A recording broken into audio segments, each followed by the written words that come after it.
Hello बच्चों, राधे राधे। कैसे आप सब लोग? आई होप आप सब लोग अच्छे होंगे। जैसे कि मैं आप सबको बताना चाहता हूँ कि मेरा नाम विवेक मिश्रा है और मैं आप सबका खाना कोचिंग सेंटर में स्वागत करता हूँ। बच्चों, आप लोगों से एक अनुरोध है, अगर आप लोगों को हमारी वीडियो पसंद आ रही है तो प्लीज़ हमारे चैनल को सब्सक्राइब कर दीजिए, लाइक कर दीजिए और अपने तमाम दोस्तों के साथ शेयर कर दीजिए। चलो बच्चों, देर न करते हुए क्लास की शुरुआत करते हैं। कल हमने प्रश्नावली 6.1 पढ़ा था। आज हम प्रश्नावली 6.2 का पढ़ेंगे। तो आपको एक चीज़ बता दिया जाता है कि 6.2 पढ़ने से पहले हम कुछ चीज़ों को जानेंगे, क्योंकि हमारा जो प्रश्नावली 6.2 है पूरा थेल्स थ्योरम, थेल्स का प्रमेय और थेल्स के प्रमेय के विलोम पर आधारित है। तो सबसे पहले हम जानेंगे थेल्स का प्रमेय होता क्या है। इसके बाद हम जानेंगे थेल्स के प्रमेय का विलोम क्या होता है। जब हम दोनों चीज़ों को जान लेंगे तब हम प्रश्नावली के सवाल लगाएंगे, तो हमें लगाने में क्या हो जाएगा, आसान लगेगा, अच्छा और सही लगेगा। तो क्योंकि पूरा प्रश्नावली 6.2 आपका थेल्स के प्रमेय पर आधारित, ठीक है ना। तो कल बच्चों हम आपको समरूपता और सार समता बताए थे। उसमें कुछ चीजें हम आपको बताना भूल गए थे, आप लिख लीजिए कि सार समता का जो चिन्ह होता है ना, वो ये होता है। ये आप लिख लीजिए थोड़ा से टाइम देके। और समरूपता के लिख लीजिए, ये होता है, ठीक है ना। बस यही चीज आपको बताना था कि सार समता कांग्रेस का ये होता है, सिमिलैरिटी का ये होता है। लिख लीजिए इसको। चलो हम पढ़ते हैं। क्या पढ़ेंगे? थेल्स का प्रमेय। क्या पढ़ेंगे बच्चों आज हम? थेल्स का प्रमेय। देखो, तो यहाँ आप लिख लीजिए आधारभूत समानुपातिकता प्रमेय, ये आप लिख लीजिए, ठीक है ना। इन्हीं को मिलेंगे बेसिक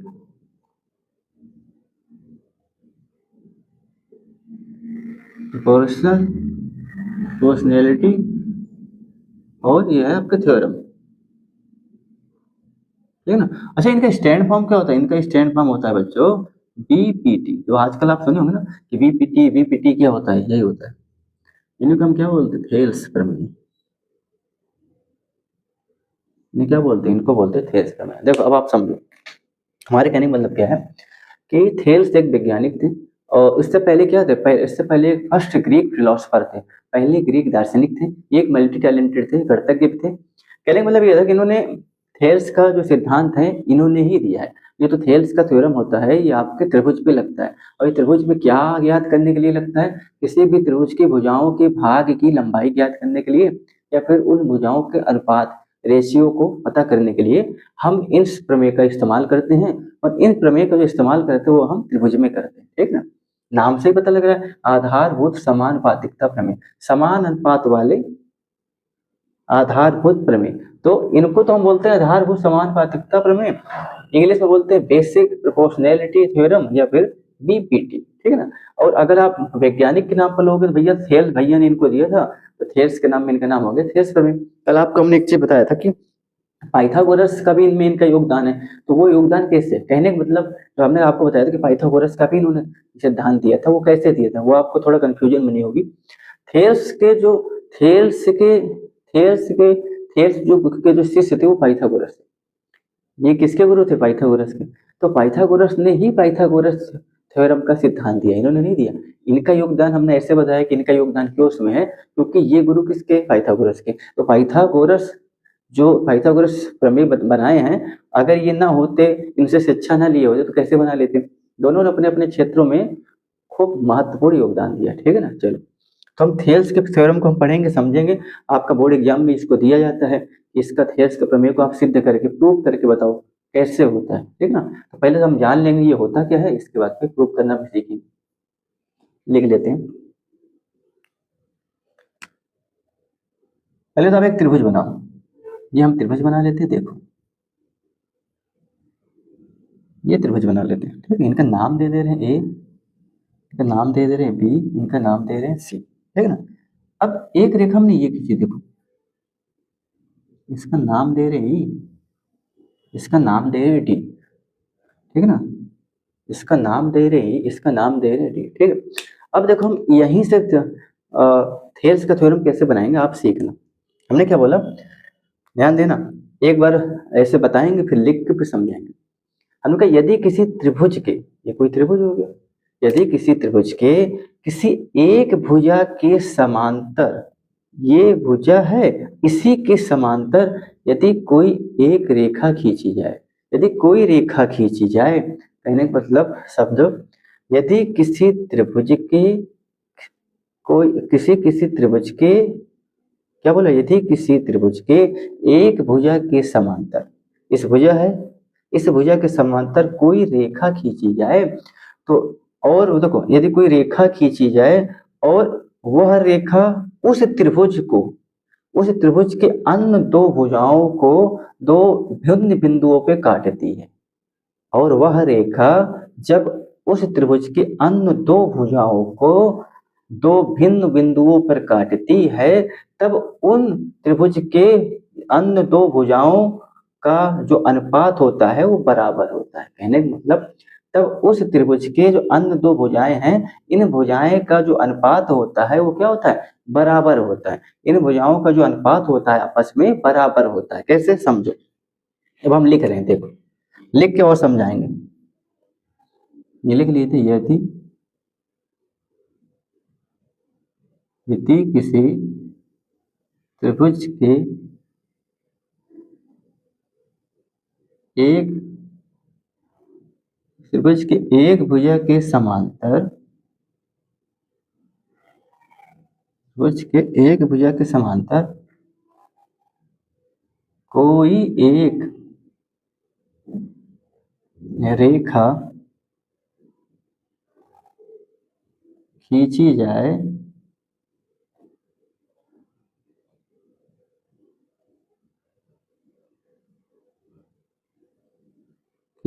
और वह रेखा उस त्रिभुज के दो अन्य भुजाओं को दो भिन्न बिंदुओं पर प्रतिच्छेद करती हैं, प्रतिच्छेद या इंटरसेक्ट करती हैं। देखो प्रतिच्छेद या इंटरसेक्ट करती हैं, तो हम इसको कहाँ ऊपर लिख दे रहे हैं, देखो यहाँ जगह नहीं है, देखो इसको हम हटा दे रहे हैं, यहाँ लिख दे रहे हैं, ठीक है ना। अब समझ लेना, यहाँ जगह नहीं है, समझ लेना। देखो ये हम यहीं लिख दे रहे हैं, ठीक है बच्चों, तो समझने की कोशिश करना, इसको हम यहीं लिख दे रहे हैं, यहाँ जगह आई नहीं, ये हम ऊपर लिख दे रहे हैं, ठीक है। आप समझ लेना, पहला पार्ट यहीं से था, हाँ, कि भिन्न बिंदु पर प्रतिच्छेद करती है, तब उस त्रिभुज के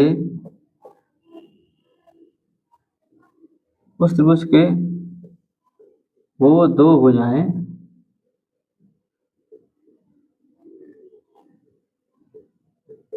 बराबर अनुपात में विभाजित हो जाती है। ये विभाजित करती हैं, एकदम विभाजित हो जाती है, ये फिर विभाजित करती हैं। देखो अब आप समझो हमसे क्या कह रहे हैं, देखो अब समझना, हमने क्या बोला, यदि किसी त्रिभुज की एक भुजा, इस त्रिभुज की ये एक भुजा, ये त्रिभुज की एक भुजा है, यदि किसी त्रिभुज के एक भुजा के समांतर, इस भुजा के समांतर ये हमने कोई एक रेखा खींची जाए, इस भुजा के समांतर हमने ये एक रेखा खींची जो इसके क्या है, इसके समांतर, ठीक है ना। एक रेखा खींची जाए और वह रेखा उस त्रिभुज के दो अन्य भुजाओं को, और ये जो रेखा है इस त्रिभुज के दो अन्य भुजाओं को दो भिन्न भिन्न बिंदुओं पर प्रतिच्छेद करती है या काटती है, तो उस त्रिभुज के दो अन्य भुजाओं के अनुपात, अन्य दो भुजाओं के अनुपात, इस त्रिभुज के जो अन्य दो भुजाएं हैं इनका जो अनुपात है, हाँ, उनका बराबर, अन्य दो, हाँ, त्रिभुज के वो दो भुजाएं बराबर अनुपात में विभाजित हो जाते हैं। कहने का मतलब यदि किसी त्रिभुज के एक भुजा के समांतर, ये एक भुजा है, इसके समांतर एक रेखा खींची जाए, और क्या, हाँ, रेखा, और वह रेखा जो है उस त्रिभुज के, इस त्रिभुज के दो अन्य भुजाओं को, दो भिन्न बिंदुओं पर अगर प्रतिच्छेदित करती है, तब वो त्रिभुज के दो भुजाएं बराबर अनुपात में विभाजित हो जाती। त्रिभुज के जो अन्य दो भुजाएं हैं ना ये, तब त्रिभुज के वे दो भुजाएं, ये दो भुजाएं क्या होती है, बराबर अनुपात में विभाजित हो जाती। मतलब जो अनुपात इनका होगा वही अनुपात इनका होगा। कहने का मतलब क्या है, आप यहाँ समझो। कहने का मतलब ये है कि जो अनुपात AD बटे DB का है, वही अनुपात क्या हो जाएगा, AE बटे EC का है। ठीक है ना। जो अनुपात AD बटे DB का है, वही AE अपॉन EC का। कहने का मतलब है कि त्रिभुज के वो दो भुजाएं बराबर अनुपात में विभाजित हो जाती। ये तो भुजाएं है ना, बराबर अनुपात में विभाजित, मतलब जो इनका रेशियो होगा वही रेशियो इनका होगा, जो इनका रेशियो होगा वही रेशियो इनका होगा। ये दोनों रेशियो आपस में क्या होंगे, बराबर होंगे। तो त्रिभुज में ये लगता है थेल्स प्रमेय, और इनका उपयोग किया जाता है कि अगर त्रिभुज की किसी एक भुजा के हिस्से या भाग की लंबाई हमें पता करना हो तो हम इस प्रमेय से निकाल सकते हैं। ठीक है ना। अगर आपको इसमें से 3 चीज दी रखी, एक हिस्से की लंबाई नहीं दी है, आप यहाँ रख के उसको निकाल सकते हो, या फिर आप रेशियो निकाल सकते हो, 2 चीज निकाल सकते हो, या फिर अगर आपको रेशियो दे रखा है 3 का, 1 का नहीं दे रखा है, तो इनके माध्यम से आप निकाल सकते हो। तो ये त्रिभुज पे लगती है, ये किस त्रिभुज की भुजाओं का अनुपात और त्रिभुज की भुजाओं के हिस्सों की लंबाई निकालने के लिए हम थेल्स के प्रयोग का प्रयोग करते हैं। ठीक है ना। एक बार आप और समझ लो, हमने क्या बोला, यदि किसी त्रिभुज के एक भुजा के समांतर, इस त्रिभुज के इस भुजा के समांतर कोई एक रेखा खींची जाए और यह रेखा उस त्रिभुज के दो अन्य भुजाओं को दो भिन्न भिन्न बिंदुओं पर प्रतिच्छेद करती है, तो उस त्रिभुज के दो भुजाओं बराबर अनुपात में विभाजित हो जाती। तो वो त्रिभुज के वो दो भुजाएं बराबर अनुपात में, इस त्रिभुज के ये दो जो भुजाएं हैं बराबर अनुपात में विभाजित हो जाती। मतलब जो रेशियो इनका होगा वही रेशियो इनका होगा। क्लियर है। मतलब जो रेशियो AD अपॉन DB का होगा वही AE अपॉन AC का, ये दोनों आपस में क्या होंगे, बराबर होंगे। यही हमारा होता है थेल्स का थ्योरम। क्या होता है, थेल्स का थ्योरम। ठीक है ना। आई होप आपको समझ में आया होगा कि थेल्स का थ्योरम क्या होता है, आपको समझ में आ गया होगा। ठीक है।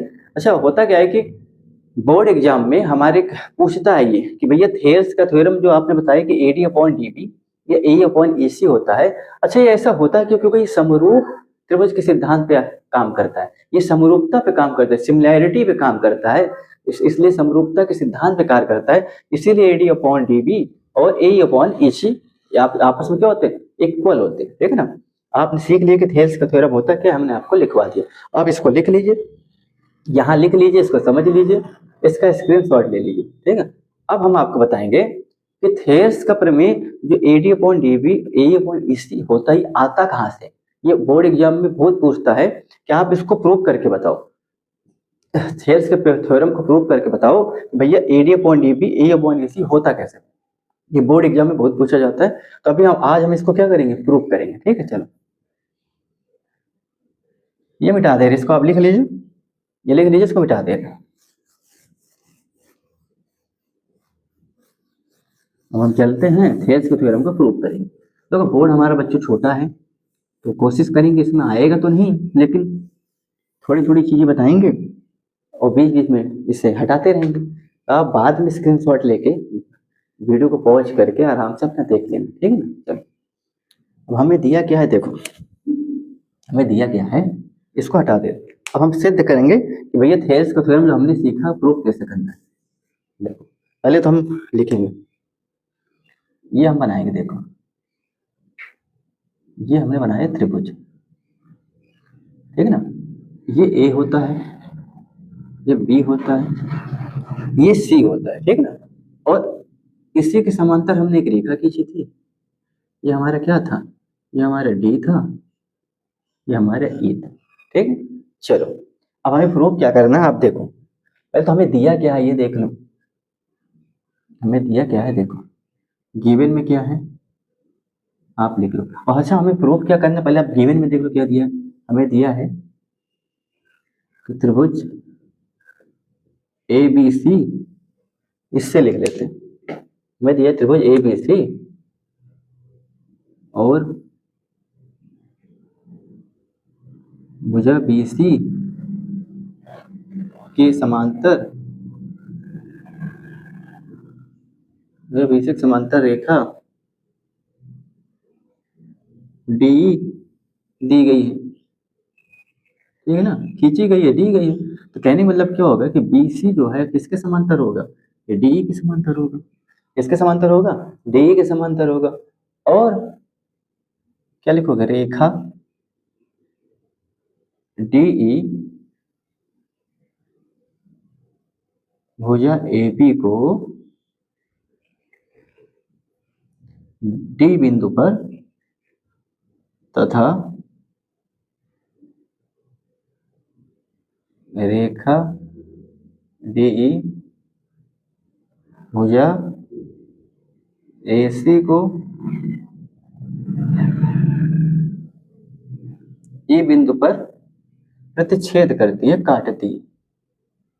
क्या करती है, प्रतिच्छेद करती है या काटती है, ठीक ना, प्रतिच्छेद करती है या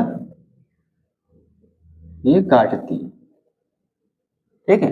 ये हमें गिवन है, ये हमें क्या है, ये हमें गिवन है। क्या गिवन है कि भैया त्रिभुज ABC भुजा BC के समांतर रेखा DE दी, तो एक त्रिभुज ABC दिया है और भुजा BC के समांतर रेखा DE दी गई है, BC समांतर DE के है। रेखा DE भुजा AB को D बिंदु पर तथा रेखा DE भुजा AC को E बिंदु पर कट करती है, ठीक है ना। और हमें प्रूफ क्या करना है, देखो हमें प्रूफ क्या करना है, हमें प्रूफ करना है कि भैया AD बटे DB और किसके बराबर है, AE बटे EC इसके बराबर है। कहने वाला हमें ये प्रूफ करना है कि भैया इन भुजाओं का अनुपात और भुजाओं, दोनों भुजाओं का अनुपात आपस में क्या बराबर है। यही हमारे थेल्स का थ्योरम कहते हैं ना कि दोनों भुजाओं के अनुपात आपस में बराबर होते हैं। कहने का मतलब जो इस भुजा का अनुपात का रेशियो होगा इस भुजा के रेशियो के बराबर होगा, ठीक है ना। कहने का मतलब AD अपॉन DB और AE अपॉन AC आपस में क्या है, बराबर है। ये हमको क्या करना है, प्रूफ करना है। ये क्या करना है, हमें प्रूफ करना है, ठीक है। अब कैसे प्रूफ करेंगे, देखो बच्चों इसको हम मिटाएंगे। क्यों मिटाएंगे, इसलिए मिटाएंगे क्योंकि यहाँ पर जगह नहीं है, तो लिखेंगे कहाँ, यही लिखेंगे ना। इसको आप लिख लो, इस चीज को हम यहाँ लिख ले रहे हैं कि जो हमें प्रूफ करना है। हमें प्रूफ क्या करना है, AD अपॉन DB और बराबर AE अपॉन EC, ये हमें प्रूफ करना है, ठीक है ना। ये हमें प्रूफ करना है, इसको आप लिख लो, इसके आगे हम लिखेंगे। ऐसे गिवन में लिख लेना, प्रूफ में क्या लिखना वो लिख लेना। चलो ये हम मिटाएंगे, ठीक है, ये आप लिख लेना, फिर देखते रहें। ये लिखने वाली चीजें मिटाएंगे। बोर्ड छोटा है हमारा तो नहीं आता है इसमें, इसको हम मिटाएंगे। देखो हमने इसलिए यहाँ पर लिख दिया, इसको हमें ये प्रूफ करना। अब देखो कैसे करेंगे प्रूफ, कैसे, हाँ अब देखो कुछ रचना, अब रचना करेंगे। क्या करेंगे, रचना, रचना मतलब कंस्ट्रक्शन करेंगे। अब ऐसे तो इसको प्रूफ नहीं कर देंगे, कुछ ना कुछ अपने तरफ। रचना का मतलब होता है जब किसी दी हुई आकृति में हम अपने तरफ से कुछ क्या करते हैं, कुछ हेर फेर या कुछ बदलाव करते हैं, कुछ छेड़खानी करते हैं, उसको बोलते हैं कंस्ट्रक्शन, जो हम अपने तरफ से देते हैं। देखो अभी आप क्या करोगे, देखो BE को आप देखो, B को E से मिलाइए। क्या बोले हमने, B को E से मिलाइए, ठीक ना, और C को D से मिलाइए। मैं क्या बोल रहा हूँ, B को E से मिलाओ और C को D से मिलाओ। और क्या करना है, D से लंब आप डालिए इस पे, ये लंब 90 का होता है, इसे आप नाम दे दो M। E से लंब डालिए आप इस पे, इसको आप N नाम दे दो, ये भी कितना है 98 होता है, ठीक है ना। कल बार ये रचना आपको अपनी तरफ से करनी पड़ेगी, ठीक है ना, क्योंकि हमें चीजों को सिद्ध करने के लिए इतनी चीजों की जरूरत है। कहने का मतलब आप B को E से मिलाइए, C को D से मिलाइए। हमने इसे ब्लैक मार्कर से इसलिए लिखा है क्योंकि ये इस पे दिया नहीं था, हम अपने तरफ से कंस्ट्रक्शन किया है, इस चीज की रचना की। E से हमने परपेंडिकुलर डाला N पर, D से परपेंडिकुलर डाला M पर, ठीक ना। B देखो E से हमने एक परपेंडिकुलर डाला N और किस पे डाला, ये AB भुजा पर, किस पे डाला, AB भुजा पर, क्लियर है। हमने कहने का मतलब D से जो हमने यहाँ पर लंब डाला AC भुजा पे डाला, और E से जो लंब डाला इस पे N में वो हम AB भुजा पे डाला। क्या डाला, ठीक है ना। अब देखो रचना में हमने क्या किया वो हम लिख लेते हैं। हमने क्या लिखा, B को E से मिलाया, क्या लिखोगे आप, B को E से मिलाया, C को डी से मिलाया, ये भी आप लिख लेना, सी को डी से मिलाया, और क्या लिखोगे, डी से AC भुजा पर लंब डाला, लंब लंब M डाला, क्या लिखोगे, लंब M डाला, लंब DM डाला, क्या डाला, DM, लंब DM डाला, तथा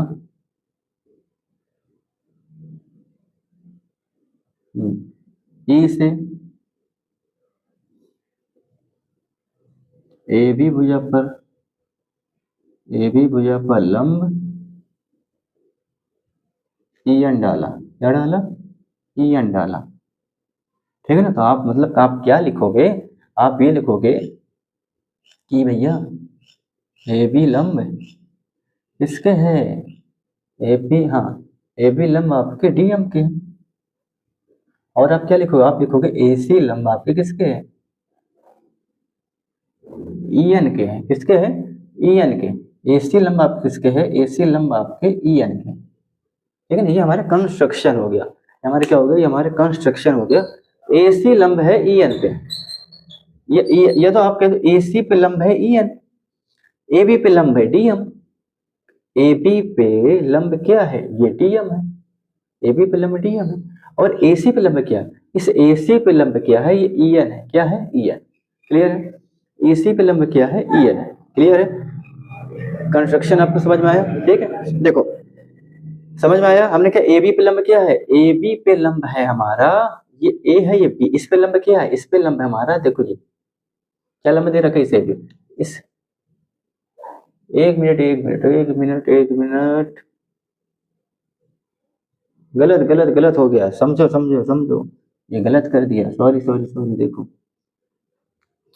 AB, A और AB पे क्या लंब पड़ा, आप ही बताओ, AB पे लंब है ये पड़ा है EN, क्या पड़ा है, EN, यहाँ से पढ़ा ना, देखो AB पे लंब क्या पड़ा है, EN पड़ा है, AB पे लंब क्या हो जाएगा, EN हो जाएगा, और AC पे लंब क्या पड़ा है, AC पे लंब ये DM पड़ा है, क्या पड़ा है, DM, तो AC पे लंब क्या हो जाएगा, DM, समझ रहे हो। देखो हमने क्या बोला, AB पे लंब क्या, EN, ये A है, ये B, इस पे लंब क्या है, देखो इस पे लंब ये पड़ा EN, ये वाला N पड़ा ना इसको यहाँ, और ये AC पे लंब क्या है, AC पे लंब पड़ा है आपका ये, देखो ये DM, क्या पड़ा है, DM पड़ा है ना, देखो AC पे लंब क्या पड़ा है, DM, ठीक है ना।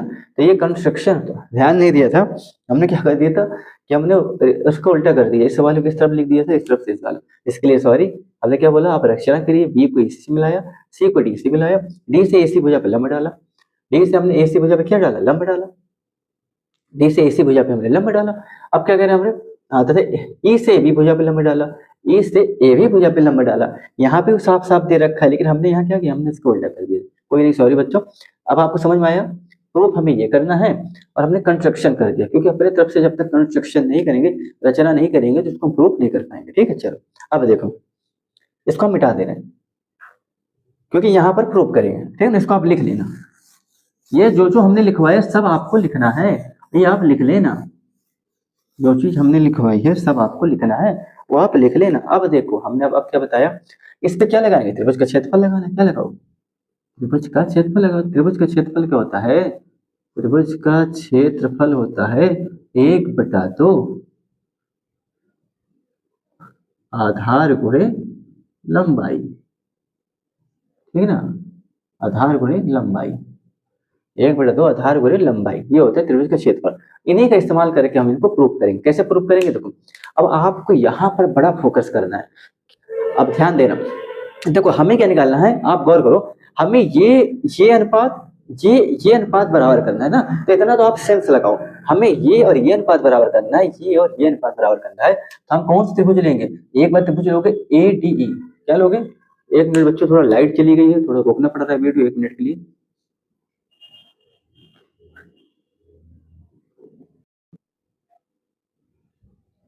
चलो बच्चों आगे इस क्लास की शुरुआत करते हैं, अभी बीच में लाइट कट हो गई थी, इसी कारण हमें वीडियो रोकना पड़ा, अब लाइट आ गई है, तो जहां से छोड़े थे वहीं से शुरुआत करते हैं। हमने क्या बताया था कि त्रिभुज का क्षेत्रफल होता है 1/2 आधार गुणे लंबाई होता है। हमें ये प्रूव करना है कि AD अपॉन DB बराबर AE अपॉन EC प्रूव करना। देखो जो हमें प्रूव करना है ना, उसी के संदर्भ में हम लेके चलेंगे। कैसे? देखो हमारा मेन उद्देश्य क्या, हमें ये और ये दिखाना है, ये और ये दिखाना है। तो सबसे पहले हम क्या लेंगे, ध्यान देना, ब्लैक मार्कर उठा ले रहे हैं।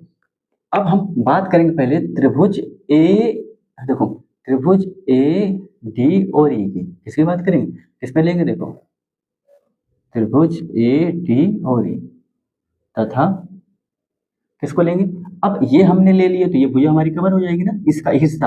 अब क्या करेंगे, DBE क्यों बात करेंगे, हमें क्या पता। अच्छा, आपके मन में सवाल आएगा, सर जी कैसे पता कि हम यही लेंगे यही लेंगे? कुछ नहीं करना, आपको मेन उद्देश्य क्या, आपको दिखाना AB, क्या दिखाना है, AD और DB और AE और EC ये दिखाना है। तो कहने वाला हम इसको इसलिए ले रहे हैं कि हमें ये वाला हिस्सा मिल जाएगा।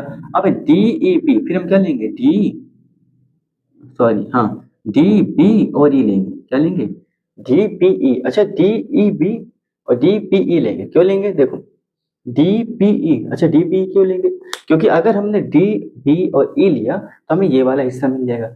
इस हिस्से में कुछ ना कुछ एक आपका क्या बन जाएगा, एक रेशियो बन जाएगा, आपके लिए निकालने के लिए आसान हो जाएगा। देखो अब आप क्या करोगे, अब आप त्रिभुज लोगे, त्रिभुज DBE, ठीक ना।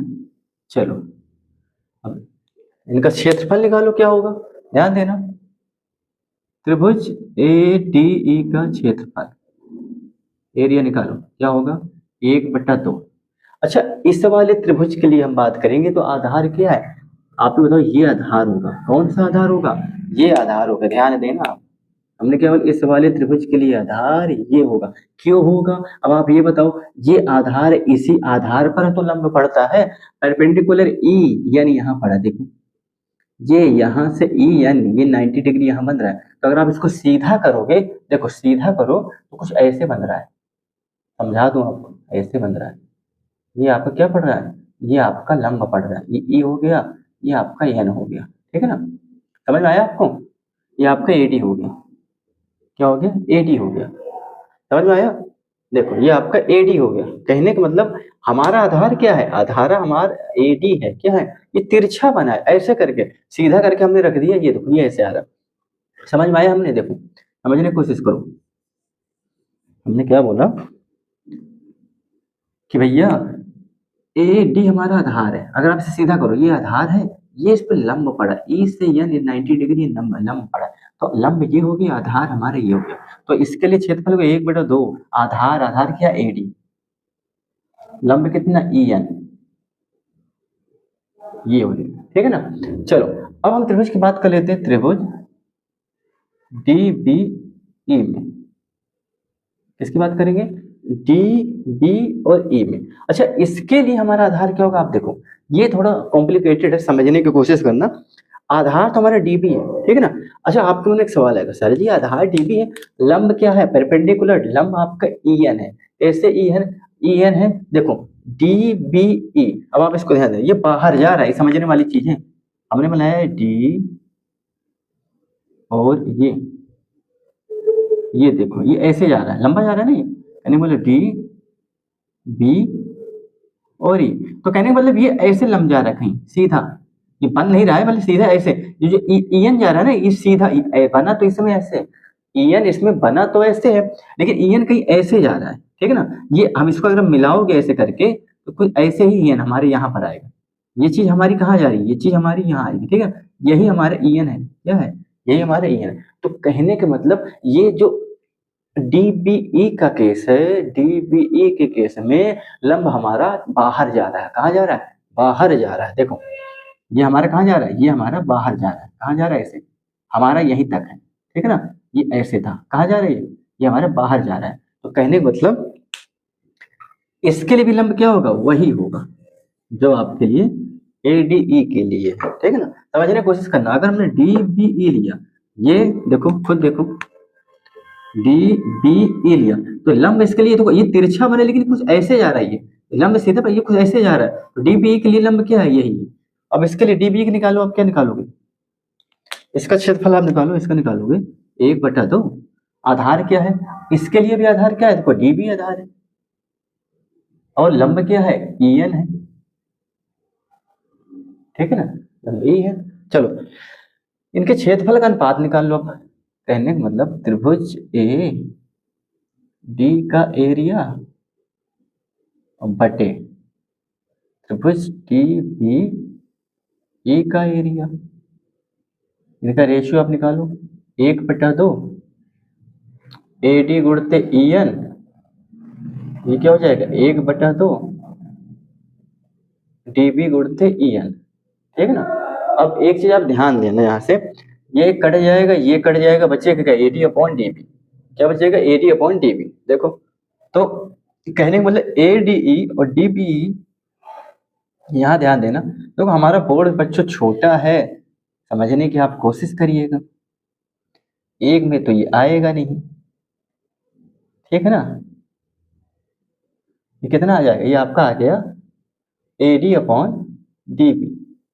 क्या आ गया, AD/DB। कहने का मतलब त्रिभुज ADE और त्रिभुज DBE का एरिया का रेशियो अनुपात क्या आ गया, AD/DB। AD/DB क्लियर है। आप इसको लिख लो, आप इसका स्क्रीनशॉट ले लो, ठीक है ना।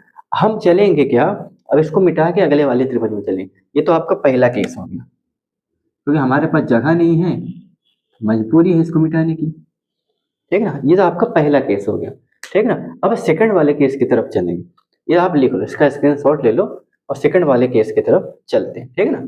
चलो ये हमें याद है, किसे याद है, हमारा त्रिभुज ADE का कितना निकला था, AD रेशियो का अनुपात, और DBE के रेशियो का अनुपात क्या निकला था, DB।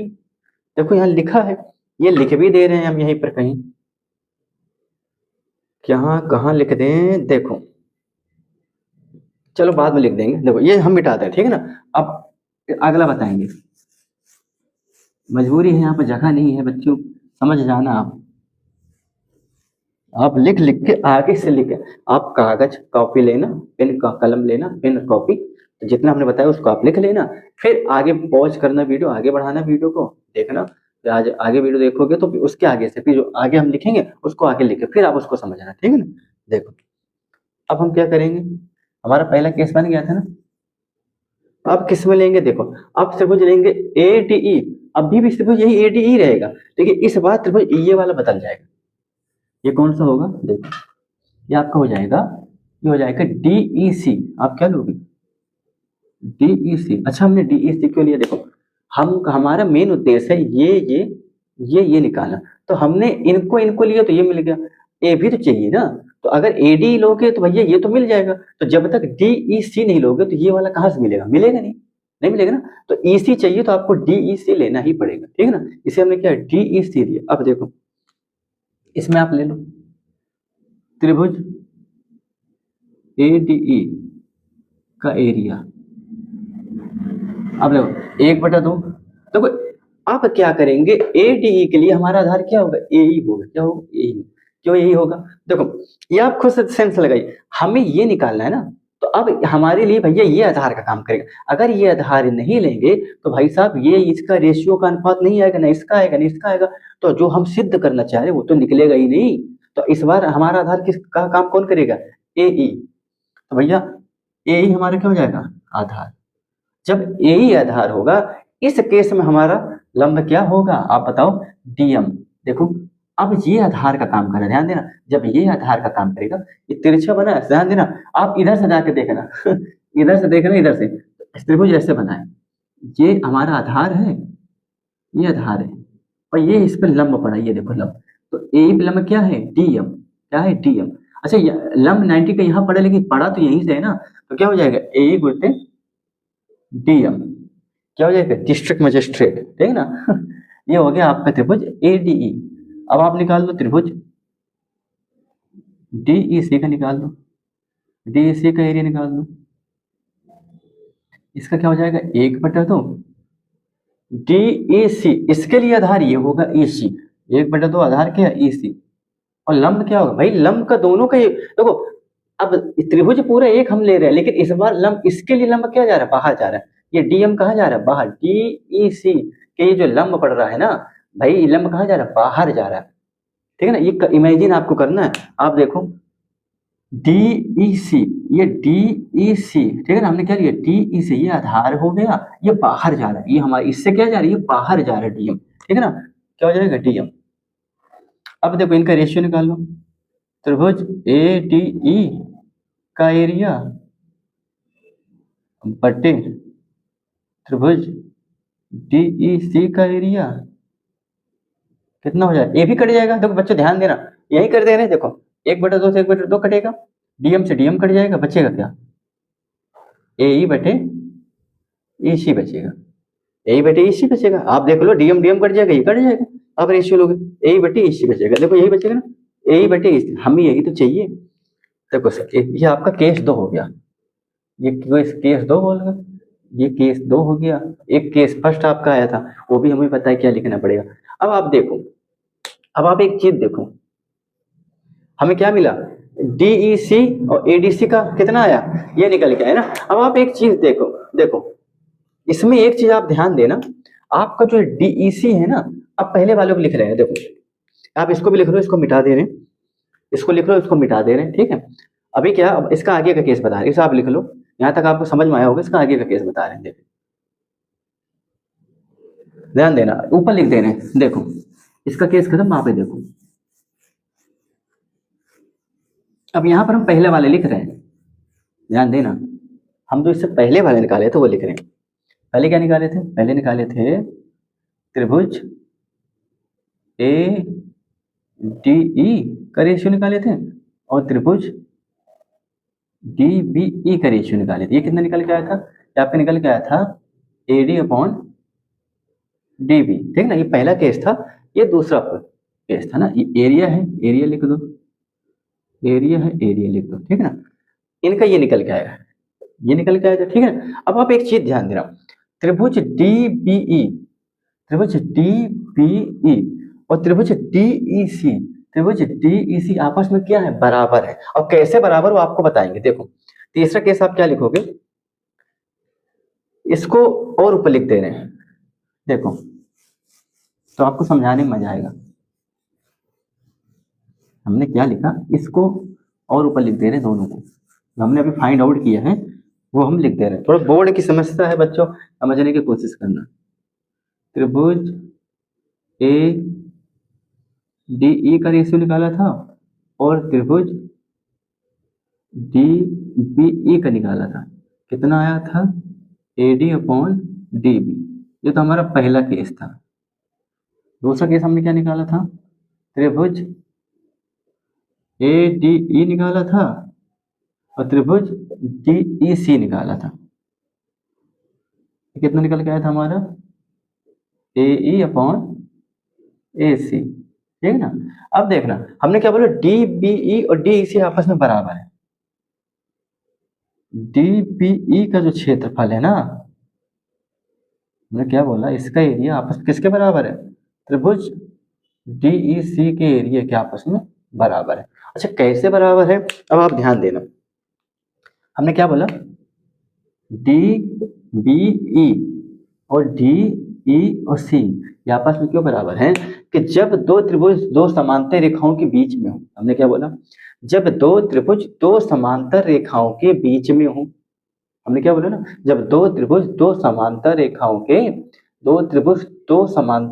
के बीच में हो और एक ही आधार पे हो, किस पे हो, एक ही आधार पे हो। आधार क्या है, ये आधार है, मतलब जब दो त्रिभुज दो समांतर रेखा के बीच में हो और एक ही आधार में हो, एक ही आधार पर बने हो, तो उन दोनों त्रिभुज का क्षेत्रफल बराबर होता है। हमने क्या बोला, जब दो त्रिभुज दो समांतर रेखाओं के बीच में हो, अंदर हो, बीच में हो और एक ही आधार पे हो, तो उन दोनों त्रिभुज का क्षेत्रफल बराबर होता है। इसीलिए DBE बराबर किसके, DEC, ठीक है ना, DBE बराबर किसके बराबर, DEC के। अब आप एक चीज देखो, आप इस पे देखो, पहले केस में ADE बराबर बराबर ही नहीं, ऊपर वाला क्या होता है, अंश, देखो अंश अंश बराबर है ना। अब भैया हमने यहाँ तीसरा केस क्या दिखा दिया, तीसरा केस हमने ये दिखा दिया कि भैया DEC और DB आपस में बराबर है। कहने वाला आप DBE की जगह DEC लिख सकते हो ना भाई, बराबर हमने दिखा दिया ना। और हर बराबर किसके, हर के बराबर है। कहने का मतलब अंश बराबर अंश के हो गया, हर बराबर हर के हो गया। तो भैया भिन्न का नियम होता है कि यदि किसी भिन्न का अंश आपस में बराबर हो और हर बराबर हो, यहां लिख देते हैं,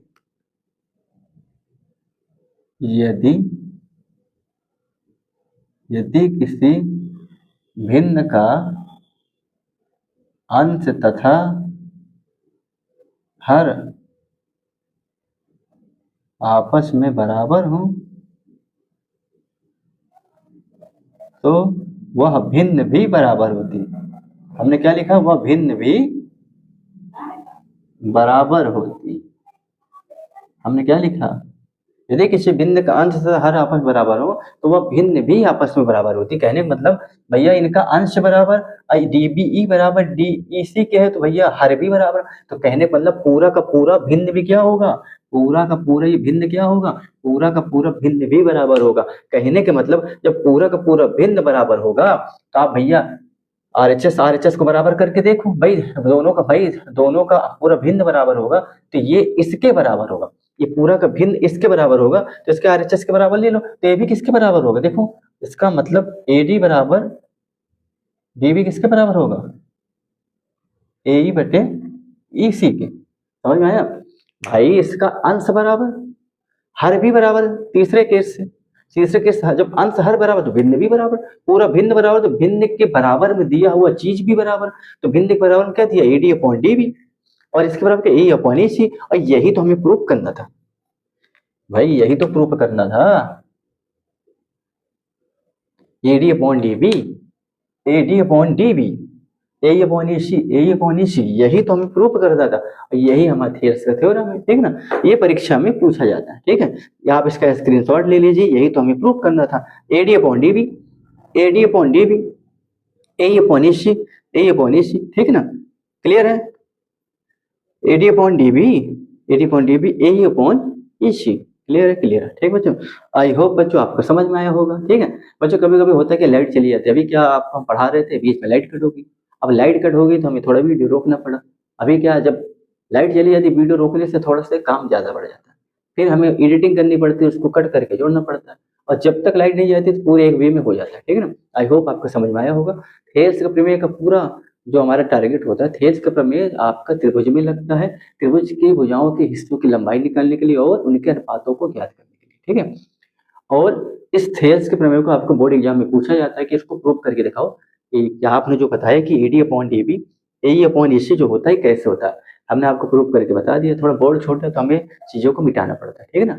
लेकिन आई होप, मैं आशा करता हूँ कि आपको चीज़ें समझ में आई होंगी। आज के लिए इतना ही, कल समझेंगे कि थेल्स के प्रमेय का विलोम, इसके बाद प्रश्नावली 6.2 के सवाल आएंगे। तब तक के लिए राधे राधे, जय श्री कृष्ण।